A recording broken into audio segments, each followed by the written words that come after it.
Welcome to Heartspeak Podcast, episode 104, Freeing Our Mind.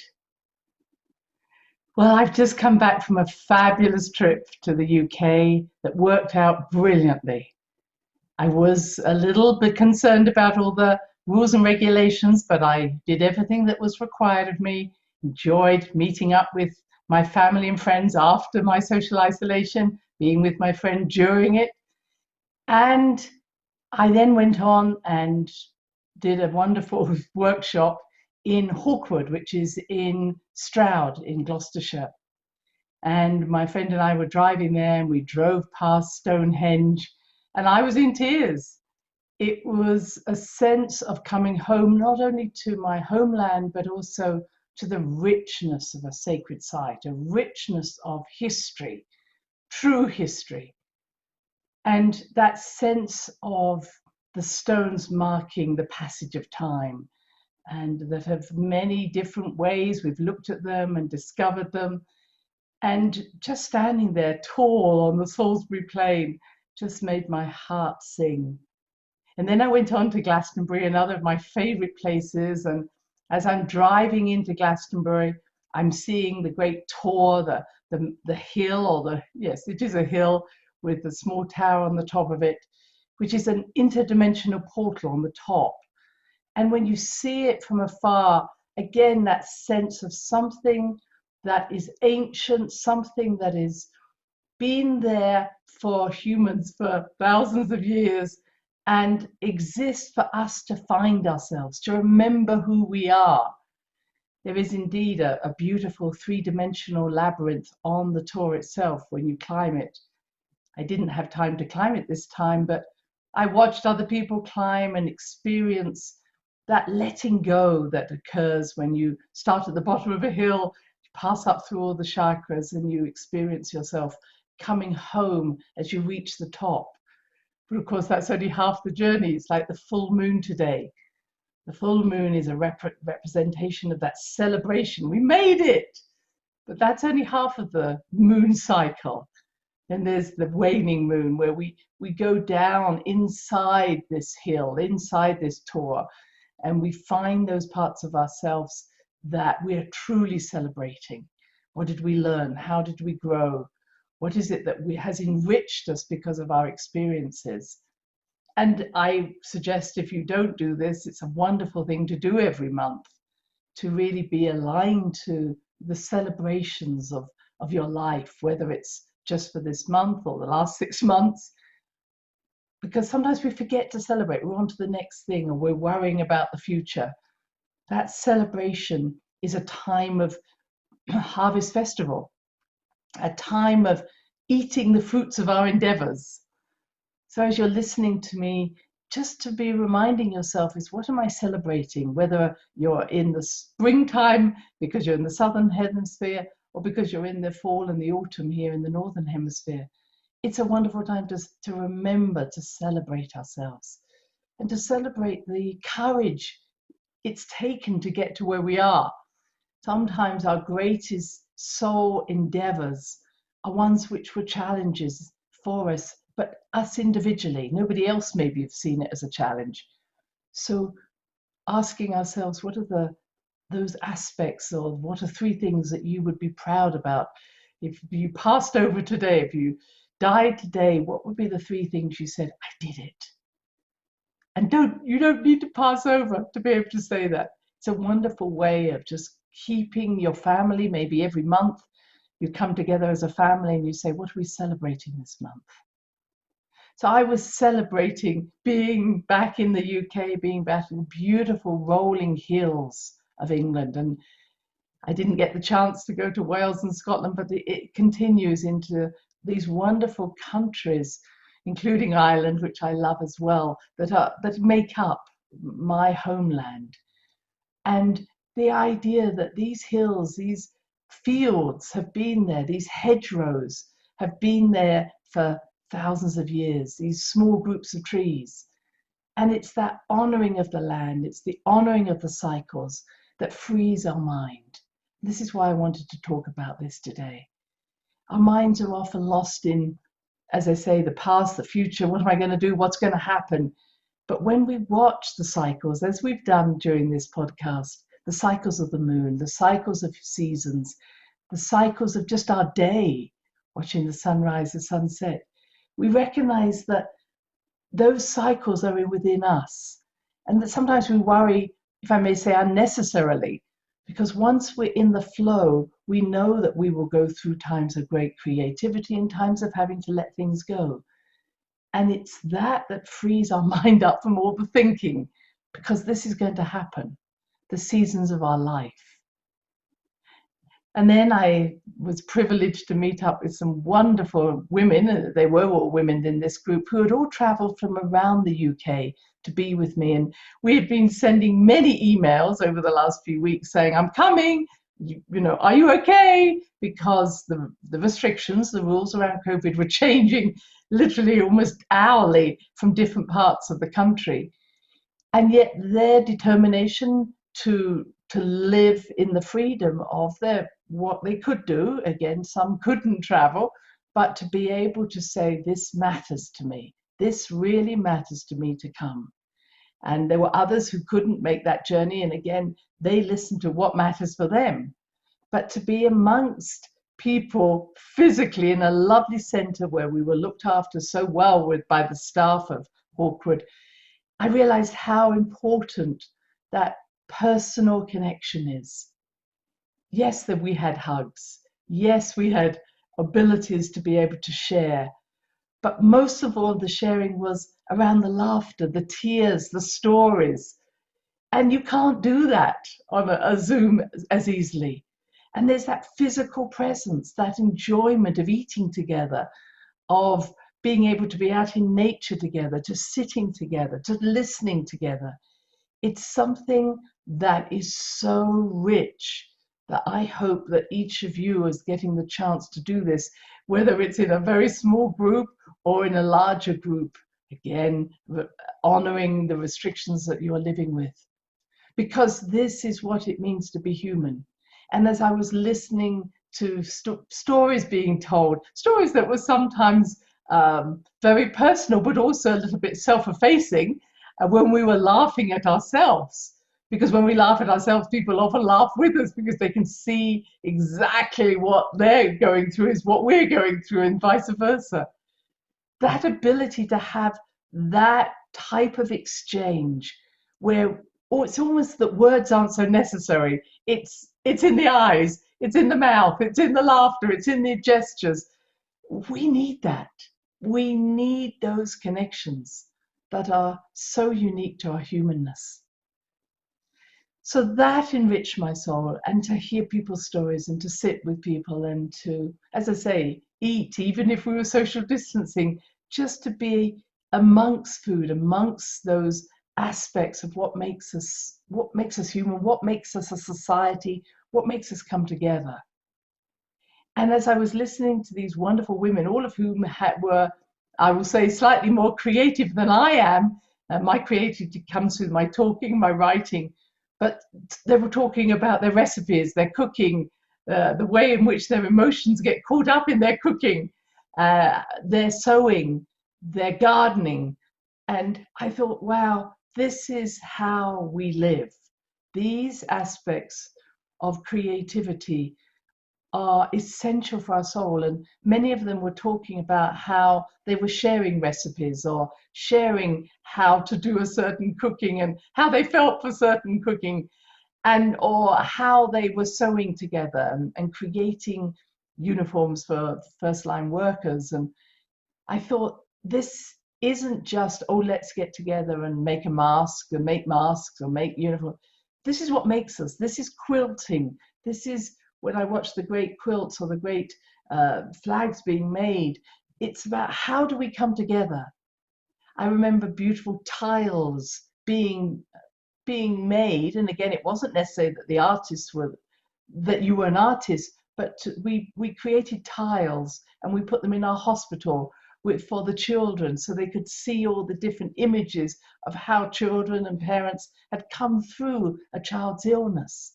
We need to be doing more of this, and we need to be doing it maybe less for COVID, We need to do it because it serves our hearts, it serves our soul to come together.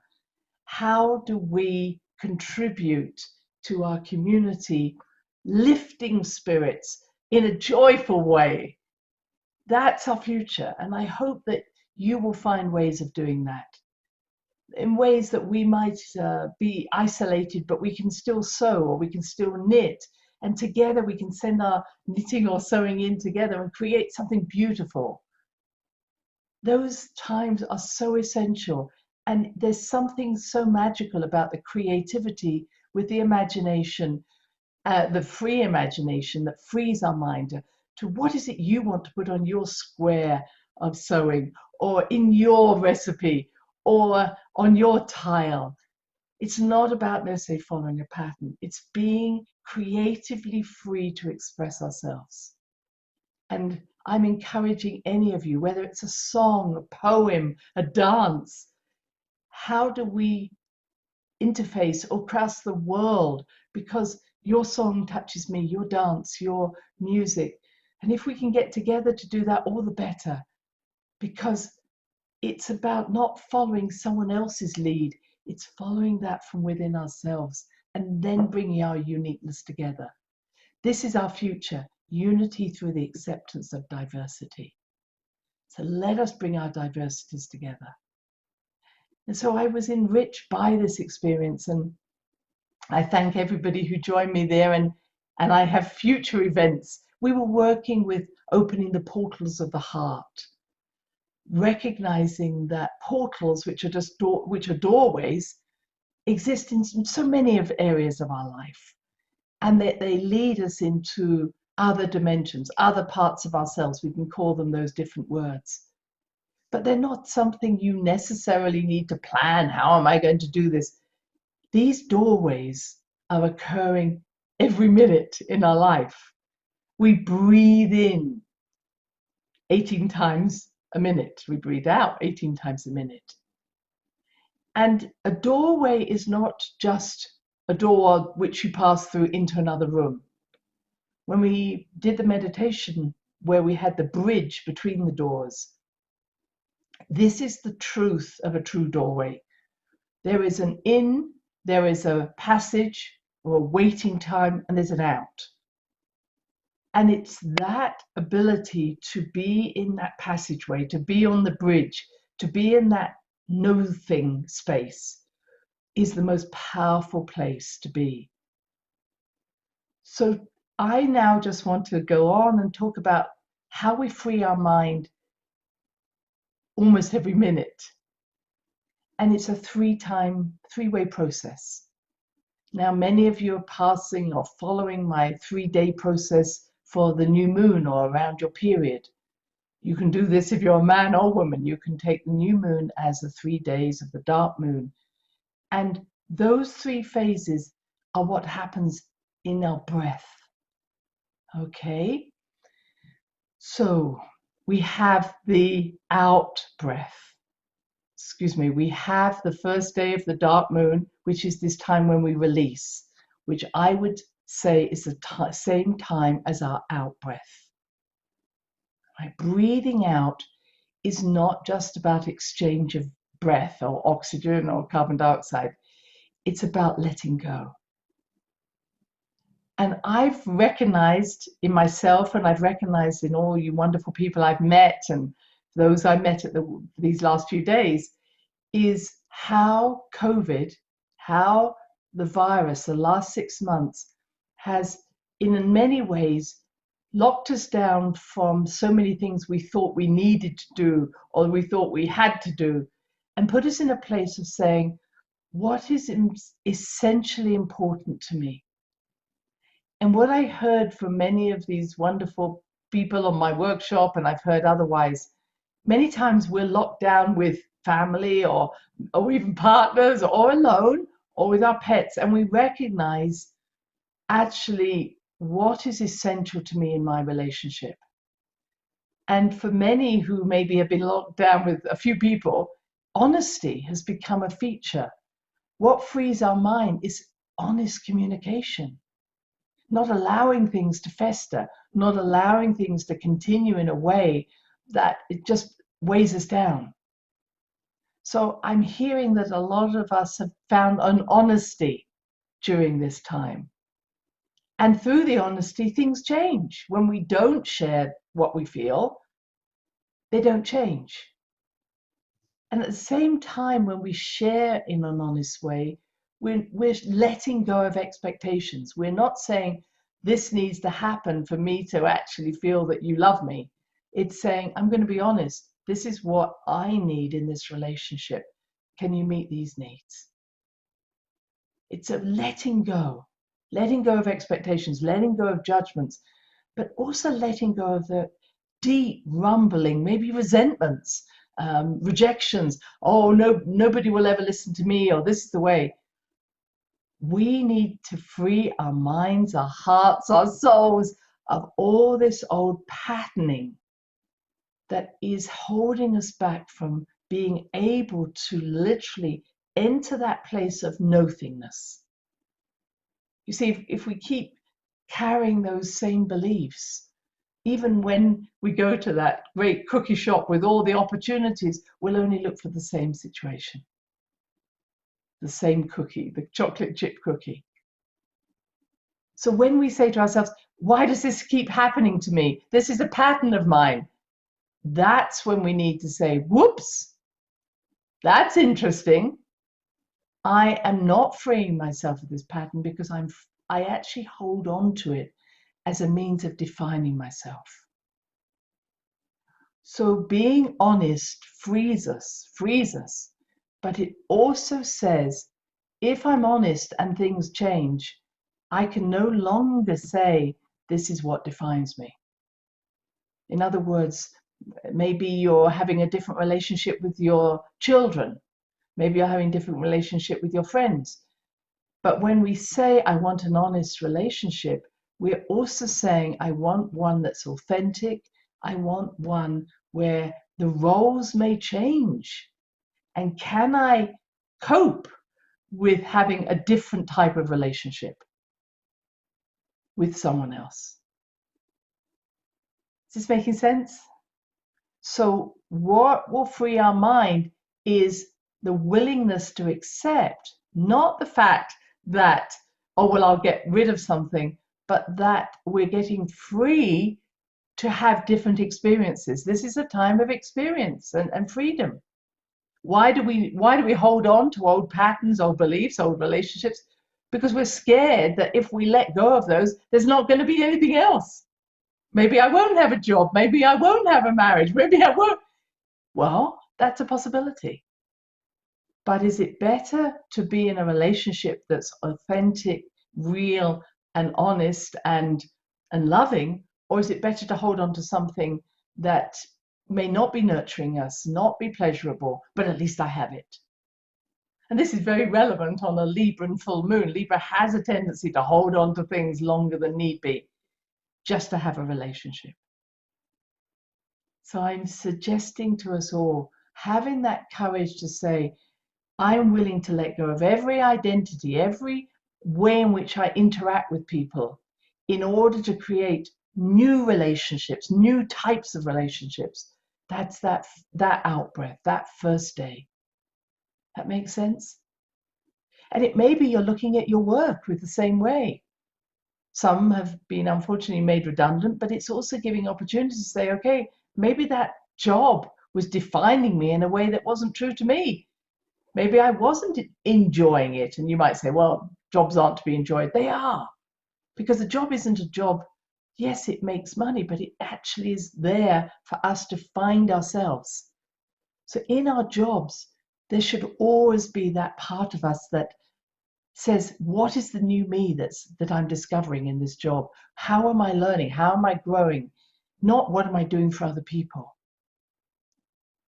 So when we free our mind, we free ourselves from roles and rules by which we've been living our life. This is my service. That's a rule I have. I have to serve people. I have to take care of them. I have to be responsible for them. Maybe that feels like a burden now. Maybe that doesn't sound like fun anymore.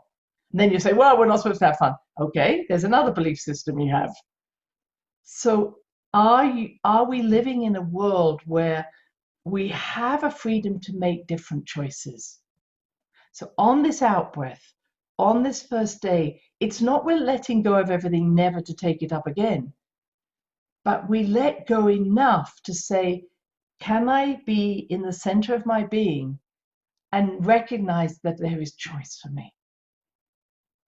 So we could say out breath, hold your breath out, breathe in with a new idea. That would be a breath. Out breath, hold your breath out, breathe in. And when we breathe in again, we may just breathe in the same old energy. Nothing wrong with that. But it's that ability to A, let go, and B, be in the center of our being. That when we say that, we go, oh my God, look at the choices I have. Look at the opportunities I have. And that's often scary, isn't it? We can just say, I'd love all those choices, but look, I have all these things to do. So I'm challenging us all to just have that courage to breathe out, hold our breath out, and breathe in. Even if you say, well, I don't know what's different. In that holding the breath out, in your body, staying in your body, your energy is experiencing these unlimited possibilities. And that is the cycle that I'm asking us to look at, whether it's your 3-day cycle just once a month or every breath, or if you want, you can do this, have a little timer and say every hour I breathe out. I come back to my center. And then I breathe in again and off I go again. So this pattern of 3, this trinity, so important. Now, what helps us to be in the center? What helps us to be in the center is love. And we've worked with this before to say, what is it that I can do or think of or see in my mind's eye that can bring me back into my center just in a second? And I described how that was for me looking into the eye of a dolphin. For someone else, it may be looking at a beautiful flower, a sunset, a sunrise, being with children, grandchildren. But there's a moment I would like you to experience is what brings you to that place where when I look in the eye of the dolphin, in my mind's eye, everything that keeps me separate dissolves away. Because I am seen, I'm known, and I'm loved. It's as if the dolphin looks at me and says, why would you be working hard to be any more than what you are now? And I want to say that to each and every one of you. We do not have to work hard or struggle to be more than we are now. Being who we are now is a fullness. If I wish to express something from that fullness, fantastic. But I'm not doing it because it's going to make me a better person. It's not going to make me more loved. So this may be a new concept for some of you. What would it be like knowing that you were fully loved just as you are? What would you do? What would you want to breathe in? How would you want to express yourself? And you would, don't worry. But the expression would come not from an emptiness, not from a sense of neediness, not from a sense of needing validity. You see, that's unfortunately where our mind goes. And I know that if we went deeply into some of the reasons that we do things, there will be, I don't deserve better, or life's a struggle, or I need validity and approval for what I do. And these were old paradigms often, unfortunately, related to religion. You've got to feel guilty. You're never good enough. You've got to be a martyr. You've got to be a victim. These were all old solar plexus energies that we've carried, that you can never, ever reach nirvana. You can never, ever reach oneness with your God because you're a guilty, martyred, victim person. And it's not true. It's not true. The kingdom of God, the cosmic energy, the divine feminine, whatever we want is right here now. It's us. It's living in us. It doesn't need to be improved. It needs to be expressed. And so I'm not suggesting you don't do, we're back to that word, but you're not inspired to do something, but you're doing it from a sense of joy. You're doing it from a sense of, this is what I love doing, not from a sense of need or a sense of got to. So here's again the 3 steps. As we empty, again, not suggesting you do it on every breath. It's too much energy just at the moment. But as we empty, you could do this at the end of a day. All right. So as you empty, at the end of the day, say, what am I celebrating? What have I learned? What am I letting go of? All right. Letting go of the roles I've carried, the rules I've carried about my relationship with other people, the belief I need to do that. Where are the needs? Where are the shoulds? If it helps you, as we do in the 3-day ritual, you could take a glass of water, put your hands around the water, pour the water onto the earth with all those thoughts, those feelings that you carry for so long. Forgiving, letting go. We all have different words for this. What do I want to let go of? What do I not want to carry into my night sleep? I forgive, I ask for forgiveness. I mean, that's what prayers should be about, not the future. They should be, help me to clear everything that no longer serves me. And then when we go to bed, we're saying, let me connect to all that I am. That's why we sleep. We sleep not to clear, but we sleep to connect, reconnect. Our sleep state is exactly the same as that out breath I'm describing, holding your breath out, which is exactly the same as the second day of the dark moon. I'm trying to give you a lot of different analogies. It's that being in the void, which is full of possibilities, looking in the eye of my dolphin. I hope you have something you can just bring to your mind that says, when I'm there, when have that image, when I have that feeling, touching someone's hand, hearing them talk to you, I'm totally present. And it's being present is not about being empty, it's being full of choice. If I'm no longer running, if I'm no longer needing to fulfill anything, I have freedom. And then when you wake up in the morning, and I'm using that analogy, you've emptied before you went to sleep, you've slept and connected. And then when you get up in the morning, you're inspired with new ideas. Oh, I'm going to go and do this. But those new ideas are not coming from a sense of I've got to, I should. But they're coming from, that could be fun. Or that could be inspiring. Or that could be a challenge. It's fine. It can be challenging. But it's not from a place of should, must, or even against something. In other words, I'm going to do that against someone. If you're doing something against it, you're still carrying the pain of what it is you're against. I'm against getting sick, don't do something against that. Do it for it.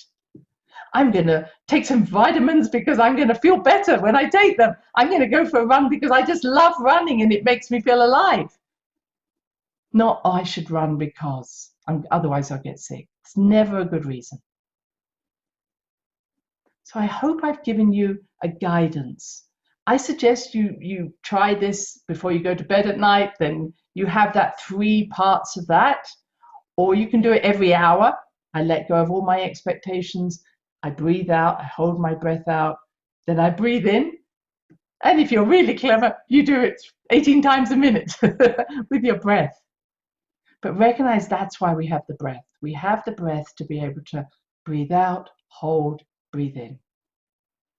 All right. Now, my final piece is, I was talking a few episodes ago about other energies maybe taking hold of our minds. And they We can call them possessions, attachments. They are fourth dimensional energies. I talked about them sometimes being reptilian energies, but they are also thought forms that we've carried sometimes from other lives.